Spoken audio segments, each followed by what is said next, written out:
Hello everybody, my name is Rabia, and for those of you who are new here, my YouTube channel is all about crafting. I'm here in my craft room and you can see I have many Cricut machines.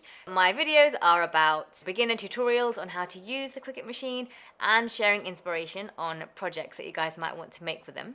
But today, I'm doing something a little bit different. I've been on YouTube now for about 4 years and I realised that I haven't actually ever really sat down and chatted to you guys about how it is I ended up on YouTube and sharing craft inspiration and tutorials like this. But the thing is that I do need to get some crafting done, so we're going to craft and chat at the same time. Actually, if you are one of my subscribers, you may have seen a video I shared recently where I made this mug. It is one of the anthropology designs. I challenged myself to try and recreate it using the Cricut machine. My mum saw this and has asked me to recreate one for her to give as a gift to one of her friends. So that's what I'm going to be doing. I've actually already cut the infusible ink and where is it? Oh, where's it gone? Oh, here. I'm going to be layering some, this is actually adhesive foil on top. Yeah, let's just get some weeding done and have a chat. The problem with doing this kind of chat is that it's just going to really age me. I left university 2008, so you guys can do the math, but that's many, many years ago. And I actually just got to crunch up my infusible ink a bit.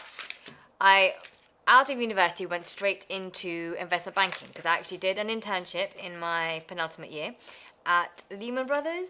And if any of you are putting the dots together, in 2008 summer, I joined Lehman Brothers as a grad, so that didn't last very long.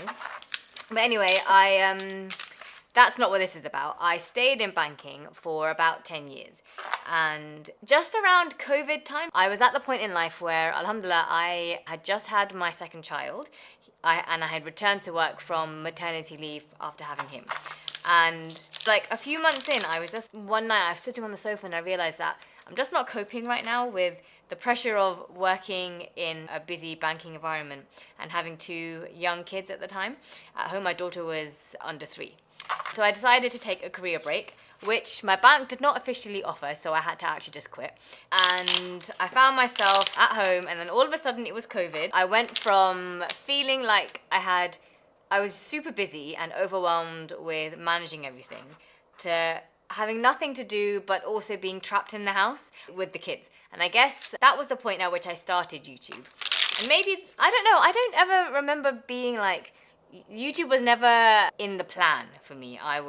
Went to university, was going to have a career in the city and just see where that was going to take me.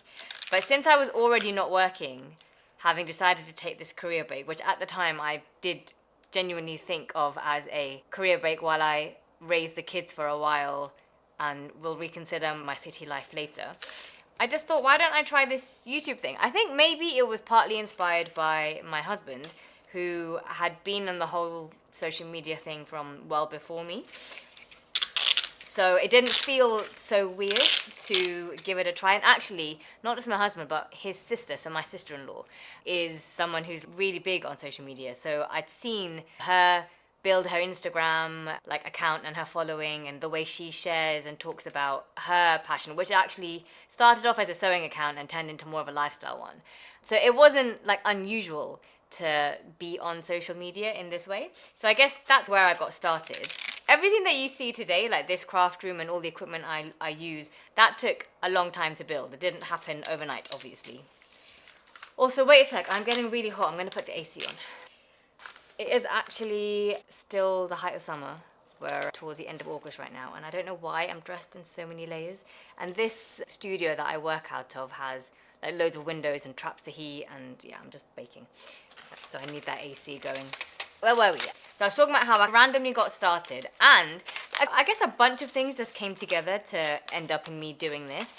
For my previous birthday at that time, my sister-in-law had clubbed together with the family and they'd bought me a Cricut maker.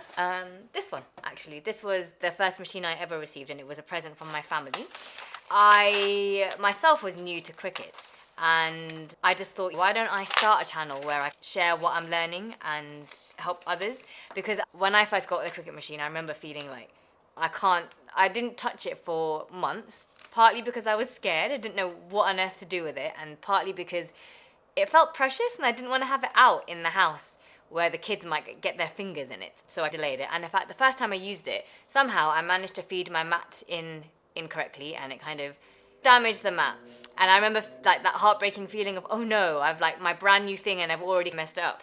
So I totally have like empathy with that feeling. And I thought maybe I can help other people to get used to using their machines and not feel quite so scared, because I understand how it feels, because I know I made it a bigger thing than it needed to be. So anyway, that was how I sort of first started getting into this. When I was cutting this on the machine, it did not cut perfectly, but I want to see if I can weed it and save it. I don't really want to cut again. I don't know if you ever have that where you're like, maybe I can salvage it instead of having to recut the whole thing. I don't know if you can see at all, but it was got a bit caught in the machine because the mat's not entirely new and it's not as sticky as it really should have been, so the invisible ink lifted off a little bit. But I'm being a bit stubborn and I'm just going to go ahead anyway. And there's plenty of weeding to do with this one, because if you see in the design, it's got all these little hexagons I need to weed out. So yeah, if you go back and watch my first initial attempts at doing YouTube videos, you will get the idea. I just need my bin, which I hide under here. I really had no clue what I was doing, and I am not someone who had any interest in cameras or photography or anything like that beforehand. So I learned everything when I first started doing YouTube.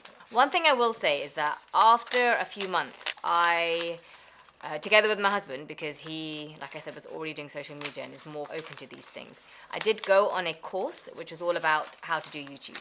And I think one of the things that I have learnt over the years is that actually with some things, going to an expert, even if you have to pay some money, going to an expert to learn from their experience is, rather than struggling through yourself, is a wise decision. Because for me anyway, with the YouTube stuff, it really shortcut the process of figuring out how to set up the studio, how to get my camera in the right settings, what camera even to use, and things about how to do YouTube in the first place. Just made all of that so much easier. That was one of the things I did early on in the journey, which I think helped me get my head straight about how I was going to be doing YouTube and why I was even doing YouTube. For me, it's definitely, as I was saying, that in fact, it's not, so I did say that it's about helping people use their Cricut machines, but actually, if I go even more fundamental to why I think I do this, it's because when I was young and at school, I had this like very firm belief that I'm not a creative person, and I feel like maybe nobody around me encouraged me to believe that I could be creative in any way. I was just the one who was good at maths and science. Those are all the subjects that I stuck with through my school years. And subjectively, or is it objectively? Subjectively, if I were to try and draw something for you, you would all agree that it's horrific and that's not one of my talents. But I don't think it's true that any person is completely lacking in creativity. And so one of the things that I love about Cricuts is that, Cricut machines, is that I can be someone who couldn't draw to save my life, but can still make really nice, beautiful things. And part of why I'm here is that I hope I can encourage other people who feel the same way to unleash their particular brand of creativity, because we all have some sort of creativity in us. In my kind of early days of being on YouTube and Instagram, I started both at the same time. I was actually insanely lucky because it didn't take me long to start to win some of like my dream collaborations. I in fact got to start working with Cricut, the brand, quite early, and another brand here in the UK, Hobbycraft. It's like the US equivalent of Michaels. They're like a craft shop, and they were contacting me to do collaborations with them. And that actually happened in like the first kind of year of me being on YouTube and on Instagram, which was just, I think the thing with doing something like this is that the payoff is not always clear. I have my motivations for doing it, but I'm not necessarily getting much in return. And all the kind of, it's intrinsic. I do it because I want to be doing it. I'm not even monetized yet on my YouTube channel. But the fact that I was getting these collaborations was like such a boost to my confidence, because I did come from a reasonably good career and I had prospects over there. And then I started from scratch in this new industry where I quickly learnt that my CV, all the things that I have achieved prior to starting a YouTube channel, just irrelevant. They don't mean anything. It's not going to necessarily help me with any kind of successful outcome, whatever success is for me on here. So the fact that I was getting those collaborations was a definite boost and something that kind of kept me coming. Because if you imagine, I don't know if any of you have ever been through this kind of transition, but I did go from being in a very busy working environment with lots of people around me, interacting with lots of different people and having a lot of kind of intellectual stimulation through my work, to living through COVID. That was hard on all of us. But even after that, still being the one who was like at home and just having a much smaller universe than I previously had. I wasn't seeing those colleagues anymore. As much as we like to believe that our colleagues are our friends, when you leave a job, you will see that not many of them will kind of stick with you. I have friends for sure from those previous jobs that I've now left, but plenty of people who I thought I was really close with, you aren't able to keep up with them once you've left that environment that bonds you.